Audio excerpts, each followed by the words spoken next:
Welcome, Henry Heil, to the Be the One podcast. You are the second person we have interviewed in our new fancy studio. This is, by the way, it's an incredible place. I feel like I've taken a trip down memory lane here with Brookstone memorabilia everywhere. It's fantastic. Well, thank you. We're excited. We're calling it affectionately Studio 440. So, because that's the school address that you will know very soon. I like that. But, so welcome, second guest. Thank you very much. And welcome to Columbus. Welcome to Brookstone. You've been here this week.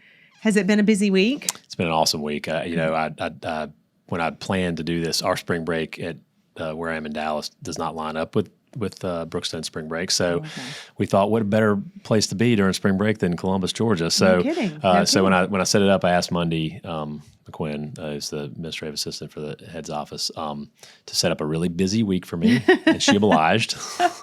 and I'm really grateful for that because I've been able to have a lot of conversations, do a lot of listening, and see a lot of kids in action, which has been fantastic. Good. That's awesome. So I failed to introduce you properly at the start of this podcast that you will be our next head of school, and you're officially relocating here this summer. That's right. So this week is kind of like a little bonus week to just, get to know us and for us to be able to get to know you. And we're so excited. Yeah, that's been great. It's been terrific. Thank you. Good. Well, so this is a Get to Know You podcast. Tell me a little bit about the Heil family and about Henry, where you've been, where you're coming from, and all those things. Yeah. How much time do we have?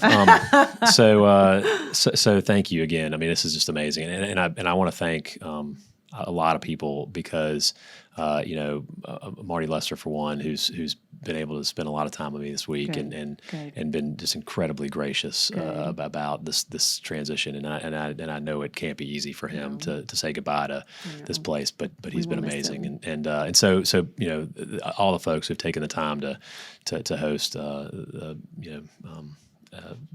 the board and the leadership team, and it's been over the top, and I'm really gracious, really grateful for all that. Good.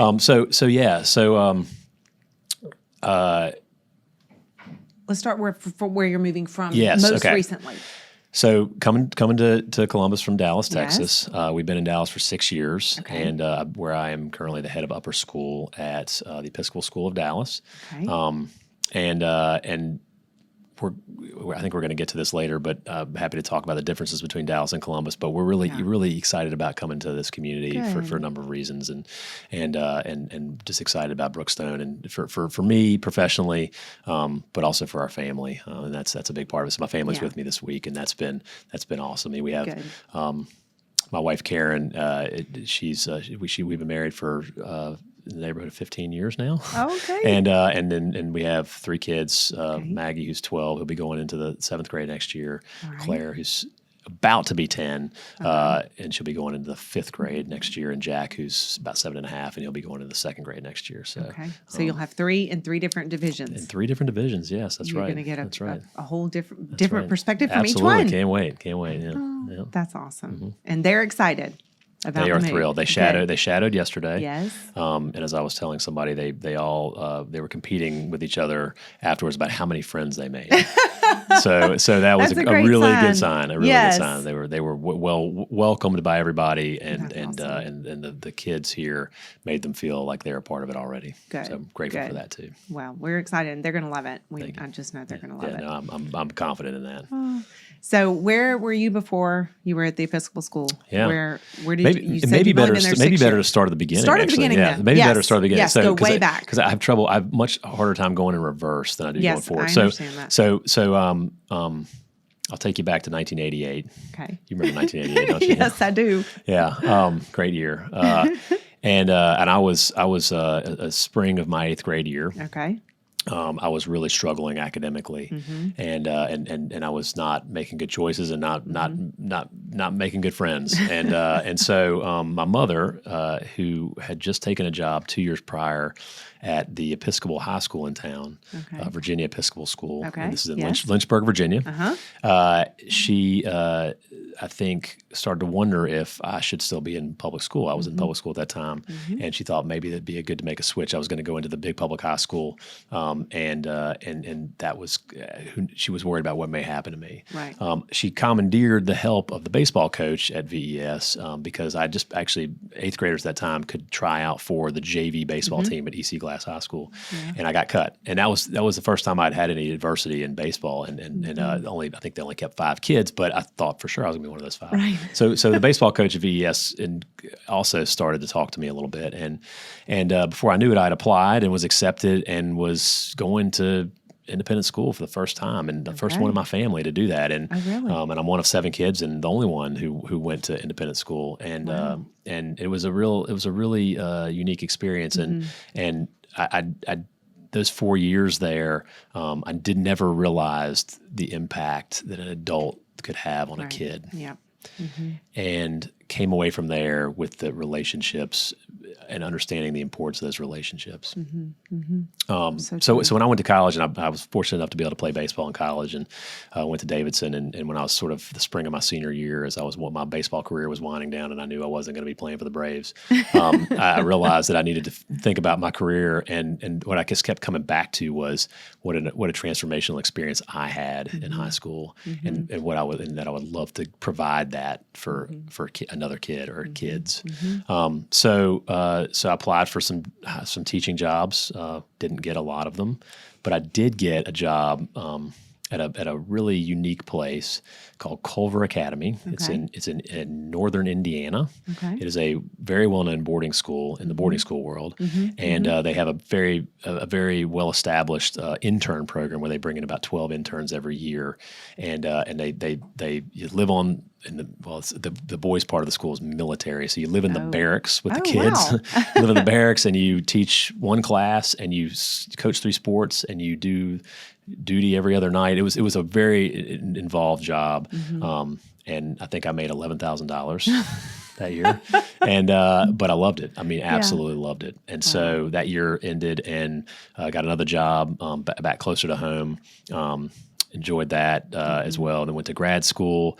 Decided to dabble in coaching a little bit, got a job as a baseball coach, college baseball coach, did that for a little bit, but realized that wasn't the right fit. Went back to teaching, actually went back to as an athletic director at another military school. That's an interesting theme in my life. I worked at 2 military schools, and then from there just happened to land in a search at Woodbury Forest School in Virginia that was looking for a baseball coach and a history teacher, and that's what I am. And so fortunate enough to get that job, and was at Woodbury for 13 years. Oh, that's awesome. In a variety of roles. And sort of the longer I was there, the more I took on. That does happen. And and so in the winter of 2017, decided that I needed more professionally, but that my wife Karen needed more than the rural. A very, very rural environment could provide for her, and beautiful, yes, and our kids needed more, and so was fortunate to land a job in Dallas, which has been really great for our family. But it's time for a change. Yeah, well, there you go. Yeah. Well, we're kind of a little mix of beautiful, maybe some rural around here, but definitely not as big as Dallas. The perfect mix. Perfect mix. Good. Absolutely. Yeah. Dallas is funny. I know that's one of your questions later, but Dallas is a funny place because people assume it's this huge metroplex of millions of people. Yeah. But really, the independent school world there is really small, so it doesn't feel like we're making a big shift in terms of the social aspect of it. I mean. There's some things that you can access in Dallas you may not be able to access here, but really it doesn't feel like a huge shift for us. Well, good. I've never been to Dallas, so you're right. I have in my mind this image of what it's like. Yep. But we're thrilled that you guys are coming here. Thank you. So, we're absolutely thrilled. And having grown up here, so I did grow up here in Columbus. I love it. I mean, obviously I love it, but we moved away for a long time. We were away for about 8 years, and then when we came back, fell in love even more with Columbus as adults, as parents, love raising our kids here. So it's a really great community. Well, I mean, I think, I've said this to people, I wouldn't have even been interested in this if I hadn't been able to see my kids here. And so, there's a lot of professional reasons that this was interesting to me too. But at the end of the day, I wanted my kids to be at a place like Brookstone. I wanted my Right. kids to be in a place like Columbus, and that's really what the driver was in large part for me. Yeah, that's awesome. Well, even as we lived in different places, I kept looking for a place like Brookstone. Having graduated from here, my husband graduated from here, and we were in a lot of different types of schools. We moved around a lot, and I kept trying to find it, but I just couldn't find quite the same place. And so, so I hope that's it for your kids too. And obviously, it will be. You will love it. They will love it. And so, along those lines, what are you looking forward to most? To this new role and this new gosh, so much. place. I mean, first, we're looking for a house right now, so that's Yes. so we're learning we're deal. learning a lot about the city, and Yes. and that's sort of part of the excitement of all this is learning a new city and learning a new place and learning about the great restaurants here and the beauty and where I think talked to my wife a little bit ago on the phone, and they were taking a picture. The kids were with one foot in Alabama and one foot in Georgia. So like things like that, those are the things we're excited about discovering. Right. But as far as the school goes, I think. For me, a big draw for me here was watching the videos on the website, and I know that you had a lot to do with that, and so did Bennett. Yes, there you go. And those really, really drew me in. Good.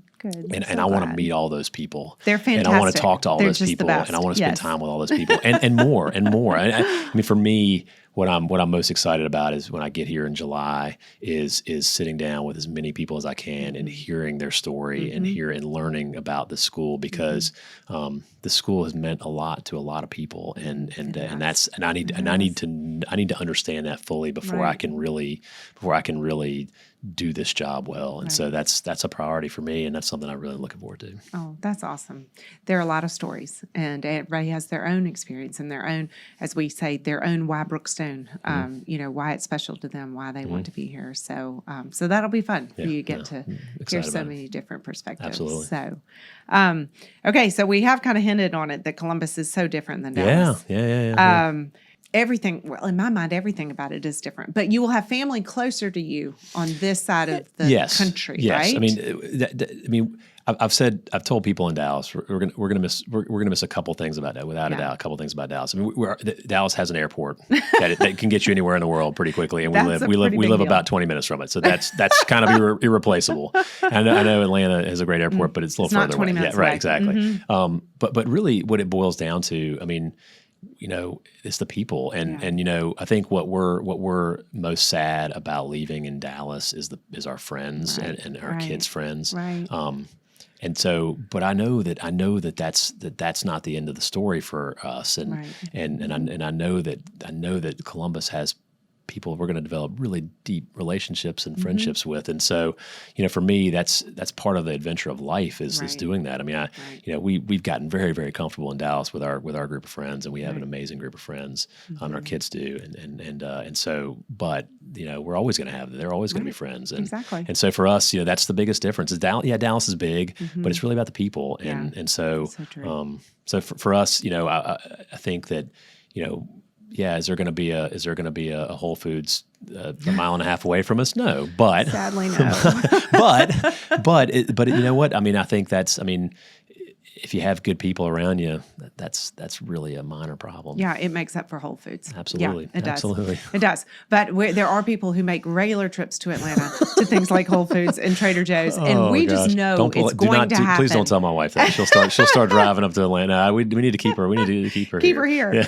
I know, but I just feel Columbus is just growing so much that within your time here, something like that is going to come. Yeah, sure. Yeah, no doubt.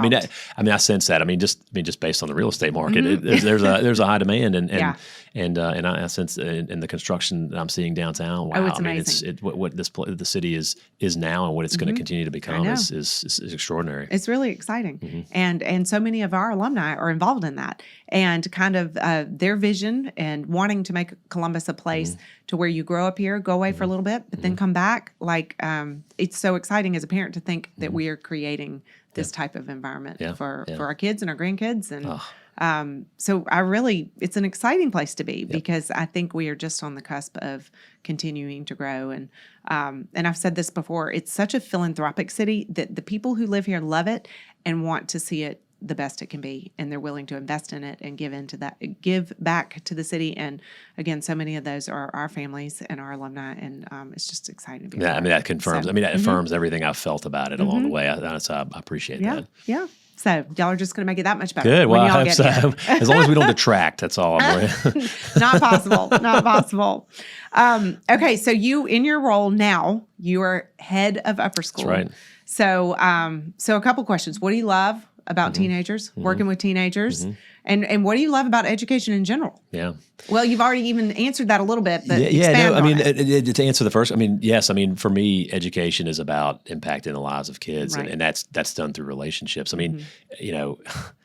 As much as I wish I could remember what a syllogism is from high school, but I don't. But I better believe I can remember who taught me about them and the person. And so, for me, that's what education is. Education should be the best education is about those people those adults who are in the classroom with those kids.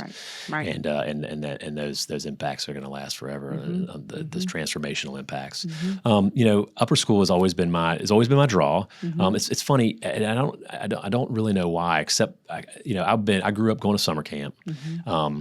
And I worked at summer camps. As soon as I was old enough to do it, I was working them, and I would spend all summer away at camp. And I love being around kids, and I loved being a kid, and I love being around kids. And so I thought middle school would actually be a really good fit for me. So my second job was in a middle school, 7th and 8th grade, and I thought this is awesome, except for the fact that I have to teach them. I'm really good at playing with them. I'm not really good at teaching them, and so I was the master on the playground. I was awful in the classroom, and so I have so much respect for middle school people. I do too. I do too. They, like I said, as a parent, yes, you understand that. Yes. Yeah. So for me, it just resonated. The upper school resonated with me, and so that's where I've taught and coached most. And so for me, right now the division I have is 430 kids, and so I know almost all of them by name, and that's important to me. I want to maintain those connections because I see them in the hallway and I smile and say, "Hey, Johnny," and they look up and they realize somebody knows who they are. Right. That's really important to me, and so for me. And that's a division of 430. Here it's smaller. The divisions are smaller, and so I hope those kids feel that more often than they do even in my school. But for me, those upper schoolers are amazing. They're incredibly smart. They're incredibly capable, and that's one thing I've learned in my career is you can't sell these kids short because you assume there's things they may not be able to do, but they may disappoint occasionally, but they never fail to impress. And when you give them an opportunity to do something, they really come through. And so for me, that's been a really important part of my journey is understanding what these kids are capable of and what they can do, and you give them the ability to do it in high school, and what they then go on and do beyond that is I keep up with a lot of my former students, and what they've done is really extraordinary. Yeah, that's awesome. And I feel like that happens here too, that they go off and they those relationships continue, and you're able to follow them and celebrate them and all the different things they're doing. But That's right. But I feel we have really extraordinary kids on campus, and so providing them the environment to shine, they can exceed our expectations many, many times. And No doubt. So I will say one thing about a Woodbury alum who lives here in Columbus, who's thinking about sending their kids to Brookstone. He knows who he is. If he's listening, you should think about it. Yeah. Very seriously. There's no better place. Like, this is where they want to be. That's right. I can second that. That's hysterical. That's right. Okay, so your upper school is bigger. So obviously EDS is bigger than Brookstone overall, and it's also a 3K. About 1170. Okay, and we're about 800, so a little bit, or 830, so we're a little bit bigger. Or you're a little bit bigger. Okay, so what are some of the things that you love that you do there that maybe we're doing here, but maybe we're not? What are some of the things you're thinking about? Yeah. One thing I'm anxious about is right now I get once a month, I get to stand up in front of the entire upper school and talk in our chapel, and it's a chapel talk, but and so there's we have virtues and values that we talk about when we're giving those talks, but I don't know what that looks like here. I mean, I don't want to lose those opportunities to speak to kids and adults. I mean, adults are there too. Right. And so for me, that's one thing I do right now that is really important to me. It's not always, sometimes these things are hard to do and they're hard to produce regularly, but, but for me, that's a good exercise. And I think I provide some value. I think that so, there's somebody out there who what I say resonates with, and hopefully makes a difference for them. And so that's something I don't want to lose. And I hope there are ways to do that here. And we're gonna make it happen. Good. Yes, Good. We're Okay, gonna make good. it happen because I think it's so important. Yeah. I think it's important for them to see, their principal and their head of school in an engaging way, not somebody from a distance, but to really know them. Like for all those reasons we talked about, those relationships are so important. And we're going to find a way to make that happen, no doubt. And they do. The kids listen. Yeah. They listen. They do. And so even if it's one person taking a particular nugget home that day. That's right. That's right. Yep, when you may impact one kid or one adult, you've done enough. That's right. That's right. Yeah. So thinking about moving here this summer, I'm sure you've got a lot of things on your to-do list. What will be one or two of the first things you do when you move here? No, I mean, I think after getting settled personally, I mean, I think that'll be the priority. Our girls go to summer camp, sleepaway camp in June, so they'll be gone. So that'll give mom and dad a chance to settle in here, which will be great. But I think from day one on the job is like I said, is to try to have as many conversations with as many people as I can who have had an impact or who've been impacted by Brookstone, and just get to I'm essentially a listening tour. That's one thing. That's one thing that I really love. I really love doing, and I really love listening. And I tend to ask a lot of questions. I don't get an opportunity often to speak a lot like this with somebody. So I do. You always love talking about yourself, but I appreciate this. But this is way more talking than I typically will do. And so the listening part's important to me, and hearing what's on people's minds and understanding their perspectives, and so that's my biggest priority here, and and I'm going to keep Monday busy scheduling these things. But that for me is what this job really needs probably from me from the get go is to understand the culture and not make any decisions that in a vacuum where I just don't know. I mean, there are some things we're going to have to do, but initially, but nothing. It would be unfair for me to make any decisions almost in the first year that just don't have context. So that's my plan is to learn as much as I can. Yeah, well, that's a good plan, and you'll meet hundreds of people over the next year, really. Yes. But one thing I wholeheartedly believe that everybody wants the best for this place. Everybody, even if they might want different things, everybody here wants this place to just succeed and be the best it can be for their children, for this community. And so that's a blessing to know that everybody is on the same team. And it's really I appreciate the way you characterize that. So when I have a parent right now who's maybe a little salty about something, at the end of the day, look, we both want your kid to be successful. Right. Exactly. That's what we're after here. So it's a partnership.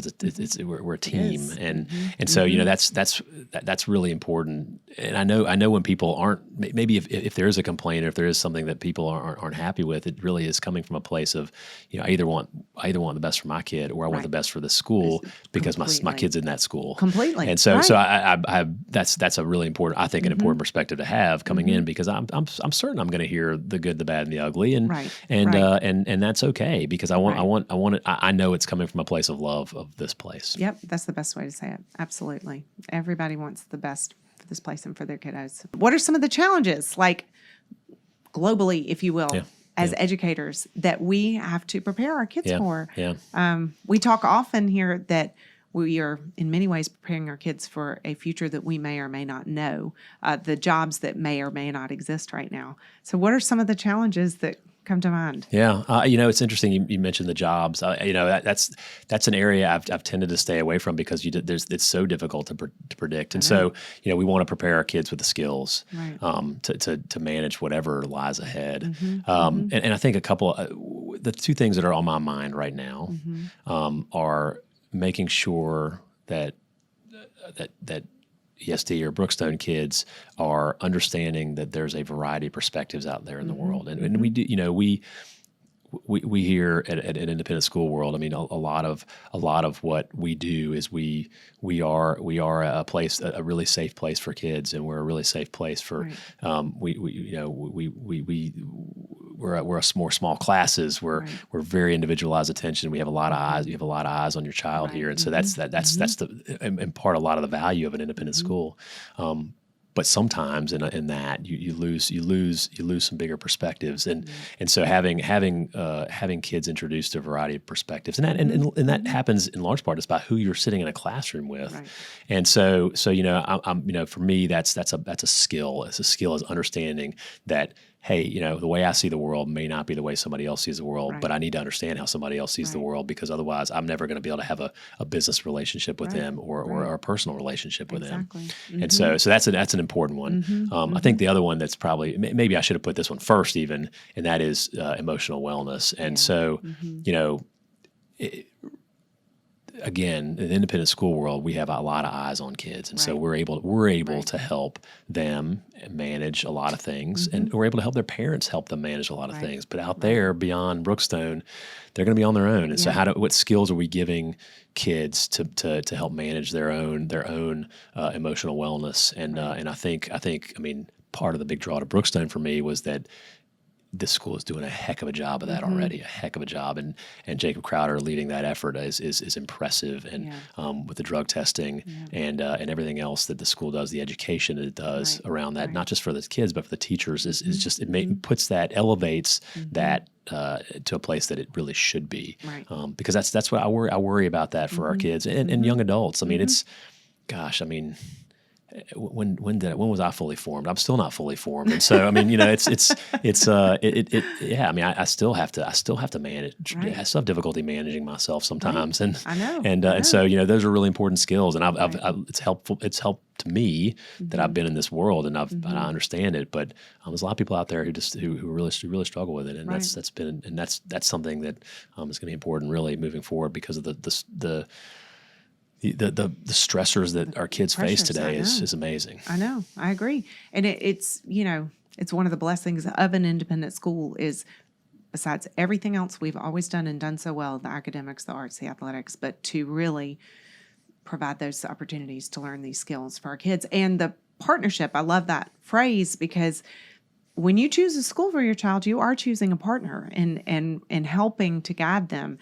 And the speakers and the resources that Jacob and his team bring here for parents as well, it's such a gift. It is such a gift, because we all need all the help we can get in raising our kids. And so it's just, I say it every time I'm on this podcast, I would not want my kids here anywhere else because of the way we're pouring into them. Yeah, well, they're not allowed to go anywhere else anyway. I know. So. but it's funny you mentioned athletics and the arts, because I mean that those are things like the fact that Brookstone values athletics. I mean, athletics and physical exercise are a really important part of helping manage yourself, and arts, the exposure to the arts, and the appreciation of those are skills that our kids need, and the fact that that Brookstone produces well-rounded kids is part of the value, is part of what I'm talking about, part of the skills that our kids need in the world. They need to have exposure to these things that are ways in which they can help manage stressful situations. Right. I mean, I run every day because I need it, not because I need the exercise, but because I need the mental clarity. The mental clarity, and that's important. And so I learned that because I was required to play 3 sports in high school, and I played sports in college, and that's part of what I knew I needed, and hopefully the place like Brookstone imparts that on these kids too. Yeah, oh for sure. Even my son in sports right now, the calendar, his schedule is so packed besides school, but with athletics practices and workouts and weightlifting. But those are such great things. I mean, not only the discipline, but all the physical benefits. And so, and teaching him to manage his time. But so, he's exhausted, but. But that's also unlocking a lot of brain power for his studies too. Exactly. So, I know that too. Yeah, so it's all good. That's great. So you've already seen a lot of sports this week here. I have. Yes, I have. Yeah. Saw a fantastic I saw some tennis. I saw some JV girls soccer, and then I saw a really a sensational baseball game between Brookstone and that other school. That other school, yes. And it just so happened to be a walk-off win. It was pretty exciting. It's fantastic. Yes, very exciting. We did that just for you. Just so you would see that, yes. Thank you. Well, I almost didn't see it because my son needed to go to the bathroom, and I said, "Just hold on one second." Let me see this win. And the timing was perfect. Oh, well, spring is crazy, and it's also one of my favorite times of year, especially in the afternoons, because you can, especially on that side of campus, you can see the soccer, you can see the tennis, or you see the soccer practice because soccer's down on this side. But baseball, it's so much fun. There is never a dull moment in the spring. It's very lively, and it's exciting. Yeah, it really is. It is. And we've had a good week. We've had a lot of wins this week. So that's been fun. I'm sure it had everything to do with me. Everything to do with you. So just come soon. We need you to finish out this season. Just for athletic success alone. Yeah. Exactly. What do you think we can do better than we're doing right now? And I don't know. That's a hard question for me. I'll speak to that, but Yes. I'm not going to speak to about Brookstone in particular. Yes. I think maybe Schools in general. independent schools in general. Exactly. So independent schools in general are doing some things really well just by their structure. Yeah, I look at Brookstone's schedule, for example, and I look at the middle and upper school schedule, and there's time in the day for kids to be together in community, and it's built into the schedule. Yep. And we know research shows that is a protective factor for things that depression and anxiety. Right.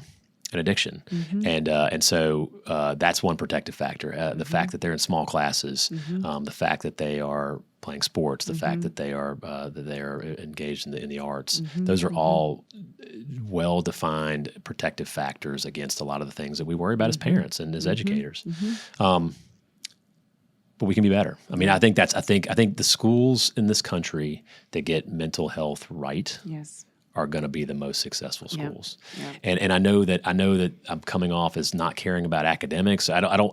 That's all part of it, right? And how we balance and how we the what is the right rigor. How do we first of all define it and measure rigor and where is the what is the right amount of homework? What is the right number of classes in a day? These are all really important questions, and I don't think anybody's gotten it right yet. So I think all the best schools in the country are searching for what that looks like, and it could be different in different communities too. But for me, that's where at the end of the day, the schools that produce the most emotionally healthy kids are going to be the best schools in this country. Yeah, I agree. I really do. And I think you can see that when our kids leave. I'll speak to Brookstone and the way they can navigate college and beyond. It's just impressive to watch. And I think they will also come back and tell you that they feel more prepared in so many ways because they've had all these layers of support through the years that. And some of them even call back and say, "Hey, can I ask you a question still?" And so, wait, I'm off the clock now, yes, buddy. Exactly. Sorry. I know. So, but those relationships, they provide them the foundation and the confidence to be successful. So I agree. I agree. Okay, so thinking more, getting to know you. Just thinking because I know we're going to run short on time. Yeah, I'm sorry, I keep hitting my microphone. Okay, so just some things. Favorite movies, favorite movie or movies? Yeah, so I have two genres that I like. I'm a sports movie person, so I mean, you can ask my family as a running joke if you ever want to see Dad cry, put on Field of Dreams. But I love Hoosiers. I love that movie great too. movie. Yes, that's our generation, right there. Yeah, there you go. Exactly. And I mean, I showed my son. And I had to fast forward through some parts, just not because they're inappropriate, just because they're a little boring. But boy, he loves that movie too. And 7 years old. But I'll say I'm also sort of the mafia genre too. Yes. So maybe Godfather, Goodfellas, those were great movies, but one that probably few people know that I quote all the time. It's a couple great lines in it is A Bronx Tale. Oh, I don't know that movie. You need to watch. It has some great moments in it. So it's a great mob movie. Okay. So that may fall into the two different genres, but those are sort of my interests. Yeah. Those are good. They're good. Okay. What about reading? Have you read any good books lately? I read a lot. Good books lately. My favorite book that I've read, Or probably yes, your favorite in my time as an educator, is a book written by Todd Rose, who's now, it wasn't at the time, he's now the dean of the education school at Harvard. And he wrote a book called The End of Average, and it's a fascinating book, and it's really helped form my understanding of independent education. It's a great story. It sort of illustrates what the book is about, and it's been a while, so bear with me. But essentially, after World War II ended, and the Cold War began, and the arms race started, the U.S. began to try to develop the best technologically advanced fighter jets, and they were using these pilots to fly these jets, and they were having a ton of accidents, and they couldn't figure out why they were having all these accidents, and they.